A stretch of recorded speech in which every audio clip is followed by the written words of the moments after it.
channel Ngulik Horor.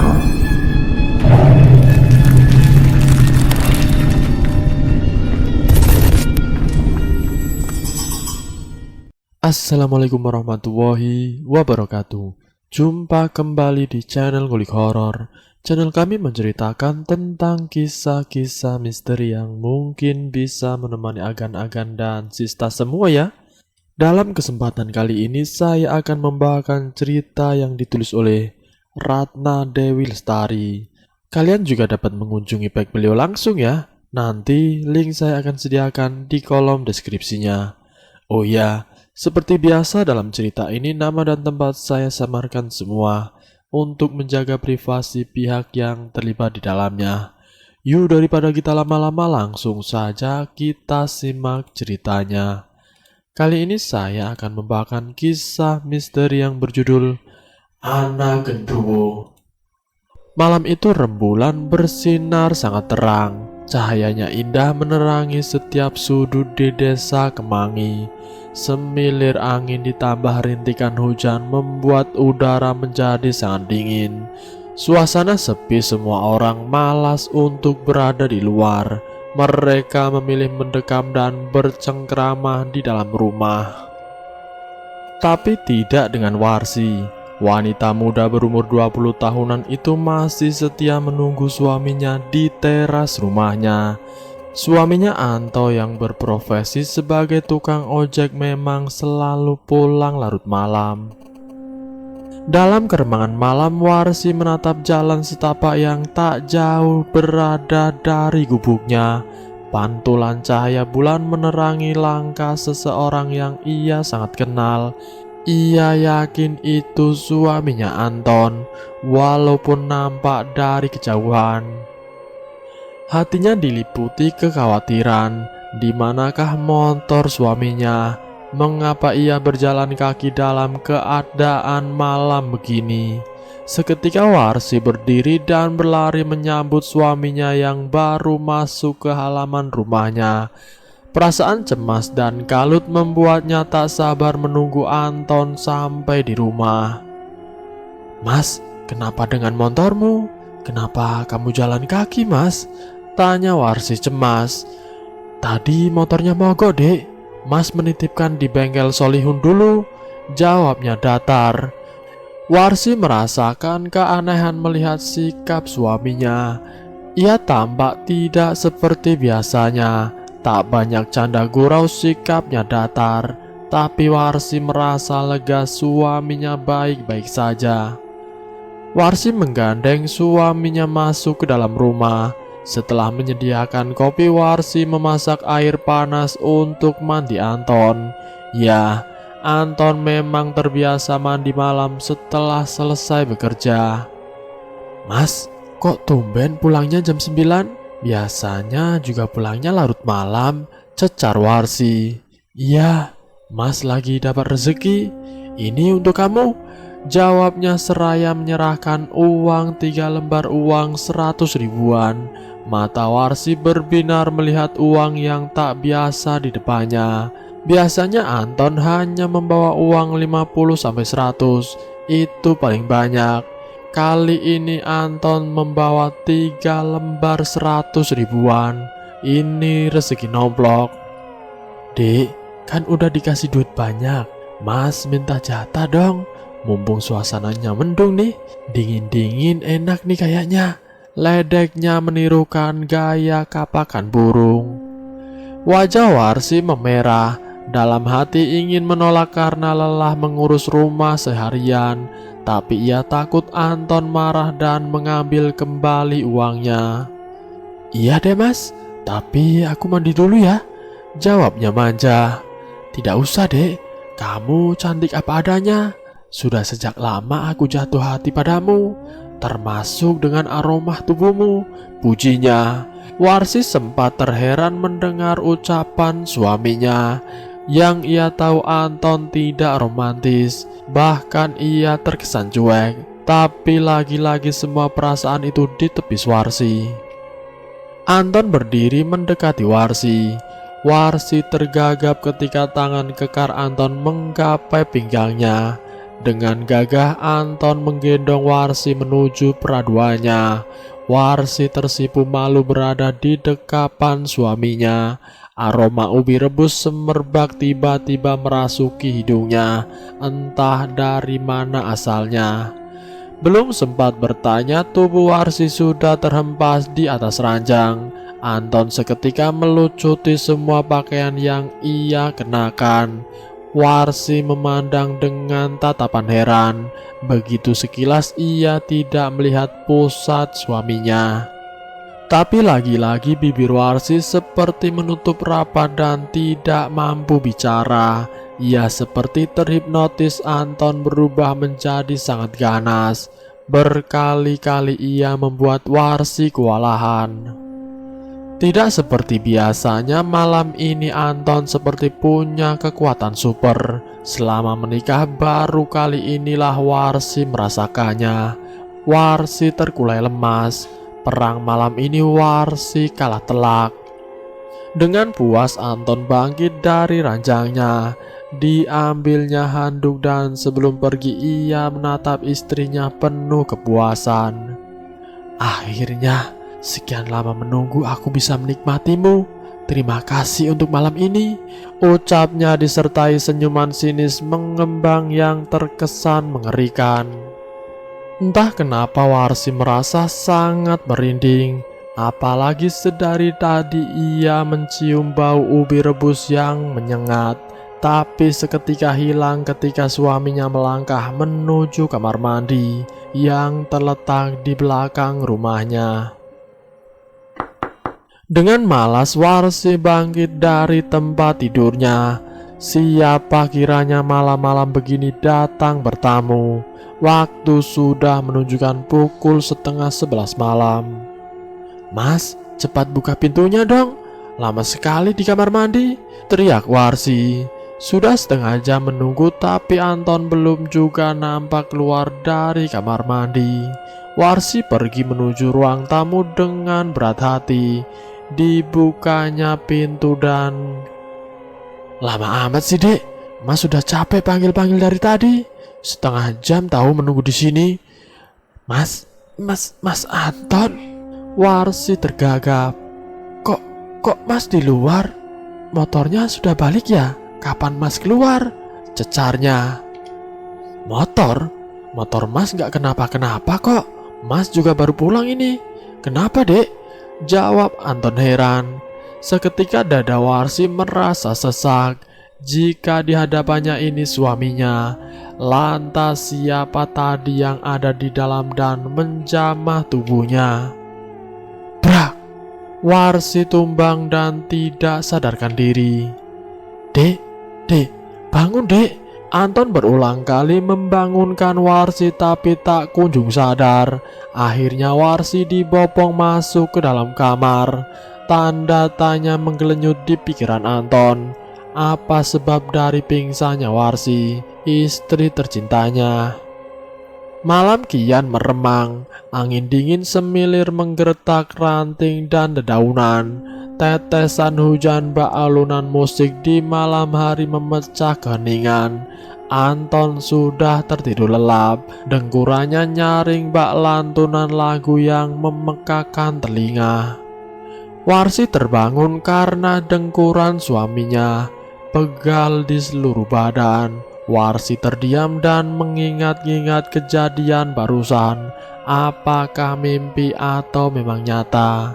Ia kemudian bangkit menuju lemari baju tempat ia menyimpan uang pemberian suaminya tadi. Warsi terperanjat kaget melihat lipatan uang 300.000 yang ia selip di balik bajunya.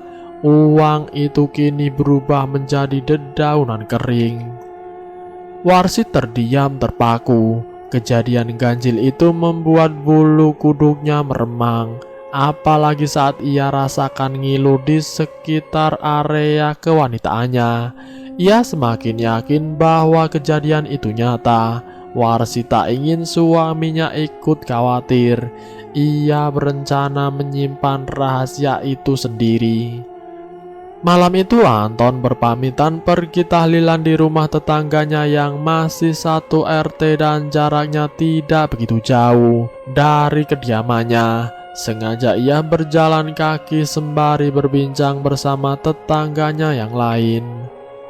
Pintu segera ditutup rapat oleh Warsi, dan Warsi pun menunggu suaminya di dalam kamar sambil memainkan HP miliknya. Warsi terperanjat mendengar suara ketukan di depan pintunya. Didengarkannya suara itu dengan seksama, berharap hanya halusinasinya saja. Dek, buka pintu dek. Warsi bangkit dan segera membuka pintu begitu mendengar suara suaminya. Lah, kok sudah pulang mas? Bukannya baru pergi mas? Tanya Warsi bingung. Oh, mas gak jadi pergi. Mas itu kangen terus sama kamu, sahutnya sambil menjawil pipi Warsi. Tanpa aba-aba Anton mengangkat tubuh Warsi dan menggendongnya masuk ke dalam kamar. Warsi tidak mampu berkata-kata. Tenaga suaminya berubah kuat hingga Warsi tidak mampu berontak. Warsi dihempaskan begitu saja di atas ranjang. Pakaiannya dilucuti dengan ganas. Mas Anton mendadak buas hingga Warsi kewalahan, lagi-lagi bau ubi rebus keluar sangat menyengat dari tubuhnya. Warsi terkulai lemas. Mas Anton bangkit dan seperti biasa ia tersenyum puas. Senyumannya sinis terkesan mengerikan. Warsi mulai curiga Mas Anton tidak seperti biasanya. Sayang, terima kasih untuk malam ini. Mas keluar kamar mandi dulu ya, ucapnya dan berlalu pergi. Sempat beberapa menit Warsi tertidur, ketika tiba-tiba ia tersadar oleh ketukan kuat di pintu rumahnya. Kembali ia memasang telinga dan ia dengarkan dengan seksama. Dek, buka pintu dek, mas balik ini. Dengan tergopoh-gopoh Warsi berlari menuju pintu ruang tamu. Ia seperti tercekik melihat sosok di ambang pintu. Suaminya kini berdiri menenteng takir di tangan kanannya. Mas, lah mas dari mana? Bukannya mas tadi tidak jadi pergi?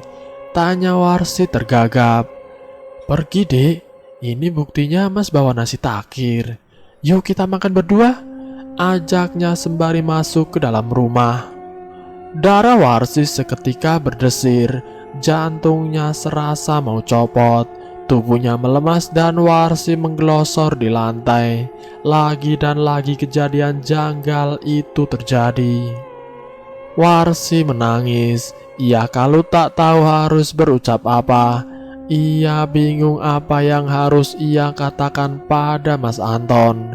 Kejadian itu sungguh di luar nalar. Mas Anton menatap Warsi dengan heran. Ia tak henti-hentinya bertanya mengapa Warsi tiba-tiba menangis dan tubuhnya lemas seketika. Kamu kenapa dek? Sakit? Tanyanya khawatir. Mas, adik mau jujur, 2 hari ini ada kejadian janggal di rumah ini. Ketika mas pergi, mas pulang kembali dan selalu mengajak adik enak-enak. Terus pergi, terus mas datang lagi. Adik bingung mas, jawabnya menangis histeris. Tapi mas tidak pernah pergi seperti apa yang adik katakan. Mas juga bingung, jawabnya. Terus siapa mas? Wajahnya persis seperti mas. Warsi semakin terseduh. Jangan-jangan. Anton menghentikan ucapannya dan segera menutup pintu. Tanpa mereka sadari, di balik pepohonan ada sosok makhluk hitam berbulu lebat dengan tinggi badan mencapai 2 meter, memperhatikan tingkah mereka. Makhluk itu bermata merah dan bertaring panjang, tersenyum puas penuh kemenangan. Jangan-jangan itu jurik dek, ucap Anton bergidik ngeri. Lelaki kurus dengan kulit sawo matang itu memelototkan matanya. Ya ampun mas, gimana kalau memang ia itu jurik? Aku sudah diapa-apain loh mas. sahut Warsi semakin terisak. Warsi wanita muda bertubuh montok itu mulai berangsur mendekati suaminya. Ia membenamkan wajahnya di dada Anton yang kemudian didekap penuh kehangatan. Jiwanya yang kalut perlahan mulai tenang berkat ucapan Anton. Mereka kemudian masuk ke dalam kamar. Kamar yang tak begitu luas itu sekarang berubah sangat menyeramkan untuk Warsi. Anton menatap sekitar. Matanya berpenjar ke segala penjuru kamar. Tatapannya nanar melihat peraduannya yang berantakan. Nampak jelas telah terjadi pergumulan hebat di sana. Nafasnya seakan tercekat, membayangkan orang lain yang serupa dengan dirinya begitu bebas menjamah dan menikmati tubuh istrinya yang montok bak model majalah dewasa. Siapapun pasti terpesona bila melihatnya. Bukan hanya kulitnya yang putih bersih, Warsi juga memiliki paras yang terbilang cantik. Mata belok dengan bulu mata yang lentik, bibirnya tipis dan dagu yang runcing. Namun Anton berusaha tenang. Bagaimanapun istrinya baru saja mengalami hal yang mengerikan. Lelaki jangkung itu memutar otak. Ia penasaran akan sosok yang menyerupai dirinya. Darahnya bergolak menahan amarah. Jiwanya berkecamuk remuk redam. Setelah istrinya terlelap, ia mulai mengatur rencana. Bagaimana cara agar sosok itu bisa masuk perangkap. Di waktu yang hampir sepertiga malam, akhirnya Anton ikut terlelap. "Dek, Mas pergi dulu ya. Hati-hati di rumah ya. Doakan Mas agar rezekinya lancar," seloroh Anton sembari mengecup mesra kening Warsi. Warsi mencengkram tangan suaminya kuat. Ia masih sangat trauma. Namun tangan itu dilepas perlahan dengan Anton. "Jangan takut sayang, tidak akan terjadi apa-apa. Percaya sama Mas. Mas janji kamu akan baik-baik saja," ucapnya menguatkan. Warsi mengangguk pelan. Hatinya sangat getir. Namun roda kehidupan harus terus berputar. Tidak mungkin ia melarang suaminya untuk mencari nafkah. Perut harus diisi tentunya. "Hati-hati Mas," lirih terdengar suara Warsi. Satu ucapan lembut mendarat di rambutnya yang tergerai indah. Anton kemudian menghidupkan motornya dan melaju perlahan menembus hari yang menjelang malam. Suasana nampak tenang. Warsi buru-buru menutup pintu. Hatinya menjadi ciut tatkala ingat kejadian demi kejadian yang menimpa dirinya. Ia tidak berani untuk keluar rumah. Gelap malam diiringi lolongan serigala membuat hati Warsi bertambah gusar. Terdengar perlahan kaki yang diseret dan ranting-ranting pohon yang bertabrakan akibat angin yang cukup kencang. Hujan rintik-rintik mulai terdengar di atas seng. Walaupun malam itu rembulan tetap setia menemani, tapi cahaya terhalang rindangnya pepohonan. Rumah Warsi dan tetangga jaraknya cukup jauh, hingga berteriak pun akan sulit didengar. Banyaknya kebun singkong yang mengelilingi rumah menambah kesan angker di sekitar. Itu yang membuat Warsi enggan berlama-lama di luar rumah. Keringat dingin mengucur. Warsi mulai bingung. Apa itu suaminya ataukah yang menyerupainya? Dengan langkah perlahan Warsi mendekati pintu. Walaupun takut, ia mencoba memberanikan diri. Warsi mengintip di balik tirai jendela, memastikan bahwa itu memang suaminya. Warsi memperhatikan sosok itu dengan seksama. Tidak ada yang berbeda, hanya saja tidak ada motor di samping suaminya. Kemanakah gerangan? Dengan perlahan Warsi membuka pintu, hatinya mulai berdebar tak menentu. Lama sekali sih dek buka pintunya.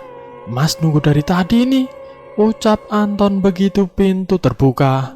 Maaf mas, maaf. Aku kira siapa tadi, jawab Warsi. Kemana motormu mas? Kok tidak nampak? Selidiknya. Mas tinggal di rumah Solihun tadi. Bannya bocor tadi kenapa aku? Jawabnya sembari berlalu masuk ke dalam kamar. Warsi segera mengunci pintu, walau sebenarnya ragu menghinggapi hatinya. Wanita itu mengikuti suaminya masuk ke dalam kamar. Dilihatnya Anton sudah berbaring dengan posisi menantang. Matanya tajam menatap penuh nafsu. Warsi menelan saliva. Hatinya mulai tak tenang. Sini dek, sama mas. Mas kangen, ucapnya dengan tatapan mengerikan. Warsi mundur ke belakang, mencari ancang-ancang untuk kabur. Ia yakin itu bukan suaminya. Tapi sebelum ia sempat pergi dengan cepat, Anton melesat berdiri menghadangnya. Warsi tercekat. Begitu cepat pergerakan Anton hingga ia tak mampu menghindar. Kamu mau kemana sayang? Katanya cinta aku. Suami datang kok malah menghindar, seringainya. Sosok yang menyerupai Anton itu berangsur mendekat, menatap dengan tajam seperti ingin memangsa Warsi. Dengan ketakutan Warsi berangsur mundur hingga mentok ke dinding. Kini Warsi tepat berada di samping meja rias dengan cermin besar terpati di sana. Perlahan Warsi menatap cermin yang memantulkan bayangan aneh selain dirinya. Warsi menutup mulutnya rapat-rapat, berteriak sekencang-kencangnya.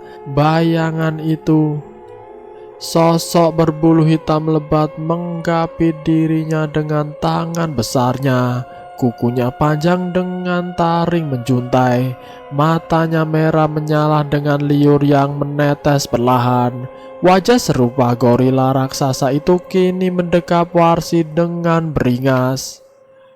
Tolong, tolong, teriak Warsi sebelum akhirnya ia terkulai lemas dan tumbang di atas lantai. Apa yang kamu lakukan dengan istriku? Teriak Anton marah. Ia sengaja mengintai Warsi dari jauh. Makhluk itu terkejut dan berbalik menatap tajam ke arah Anton. Dilepaskannya Warsi yang sudah tak sadarkan diri. Aku tak takut padamu manusia lemah. Suaranya menggelegar mengisi setiap sudut rumah papan, hingga getarannya terasa sampai ke kaki Anton yang sedang berdiri mematung. Kamu siapa? Kenapa bisa berwujud sama sepertiku? Gertak Anton. Anton benar-benar heran melihat dirinya ada di hadapannya. Sangat mirip dan tiada beda. Wajah, pakaian, celana, semua yang dipakai Anton dia pun memakainya. Belum sempat menjawab pertanyaan Anton, satu pukulan mendarat di pipi makhluk itu. Sayangnya tangan Anton berubah seperti kapas. Berkali-kali dipukul, makhluk itu tetap kokoh berdiri seperti tidak merasakan apa-apa. Ia malah tersenyum mengejek. Anton tersungkur bersimpah darah begitu sosok itu balik memukul Anton. Lebam di bagian wajah dan darah mengucur deras dari hidungnya. Anton tersungkur di lantai dan tidak mampu melawan. Makhluk itu tertawa penuh kemenangan. Suaranya membahana menggetarkan langit-langit kamar. Aku sudah puas dengan istrimu. Dia sedang mengandung anakku. Biarkan anak itu lahir, dan aku berjanji tidak akan mengganggu istrimu lagi. Ucapnya kemudian muncul asap hitam pekat menyelubunginya, dan seketika hilang bersama suara tawanya. Anton terpaku untuk beberapa saat sebelum ia sadar dan merangkak tertatih mendekati istrinya yang masih pingsan. Dek, bangun dek. Ucapnya tangannya mengelus kening Warsi pelan. Wajahnya seduh melihat nasib istrinya. Ia merasa gagal menjaga Warsi. Warsi sudah banyak menderita selama ini. Warsi menggeliat dan berontak begitu memandang wajah suaminya. "Tolong, jangan ganggu aku mohon," ucapnya mengibah. "Dek, ngucap dek, ini mas dek," ucap Anton lirih. Bulir bening mulai jatuh membasahi. "Astagfirullahaladzim, ini beneran kamu mas?" jawab Warsi dengan sedikit cubitan di tangan Anton. "Ah, iya dek, ini mas." Anton meringis kesakitan. "Mas, kamu kenapa berdarah begini?" ucapnya khawatir melihat Anton yang penuh luka dan mengeluarkan darah. Tangannya mengusap wajah Anton pelan. "Mas tadi berantem sama makhluk itu," jawabnya pelan. "Apa? Mas tahu kan makhluk apa itu?" "Itu genderuwo mas, dan ia yang selama ini menjamah tubuhku." Warsi mulai menangis sesenggukan. Warsi tiba-tiba muntah. "Kamu kenapa dek?" tanya Anton. "Aku pusing mas, badanku terasa meriang," sahut Warsi. Warsi kemudian dibopong ke atas ranjang. Anton dengan setia merawat Warsi yang berulang kali muntah. Badannya melemah. "Mas, aku mau ubi rebus malam ini juga. Direbus jangan digoreng ya.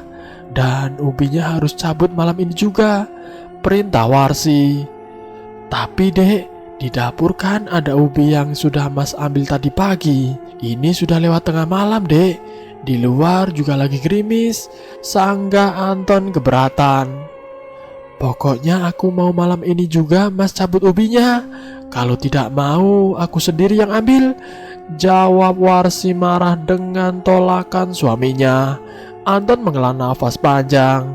Ia akhirnya menuruti perintah istrinya. Dengan berat hati Anton menuju ladangnya yang terletak di belakang rumah. Angin semilir menggelitik bulu kuduk Anton yang seketika meremang. Barisan pepohonan karet meliuk-liuk ke sana kemari.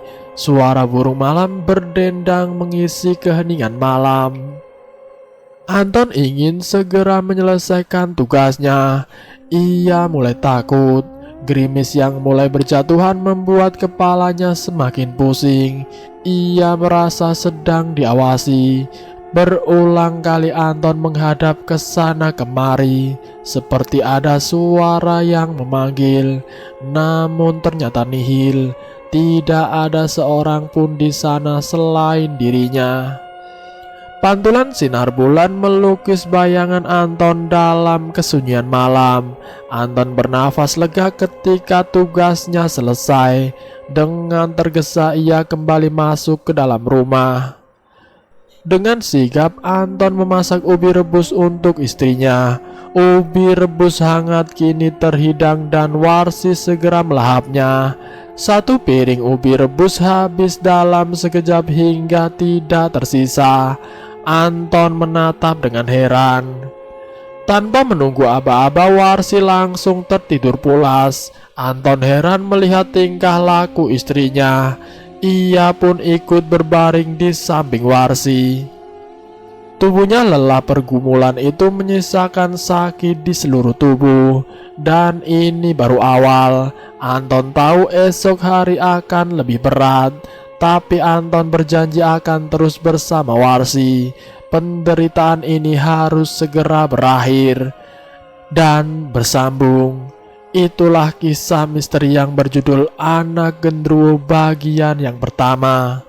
Jika ada kesempatan nanti saya akan lanjutkan ke bagian berikutnya. Terima kasih sudah mampir di channel kami. Jika kalian tertarik dengan video kami, silakan tekan tombol like, share, dan komen. Tekan subscribe untuk mengikuti video kami selanjutnya. Wassalamualaikum warahmatullahi wabarakatuh.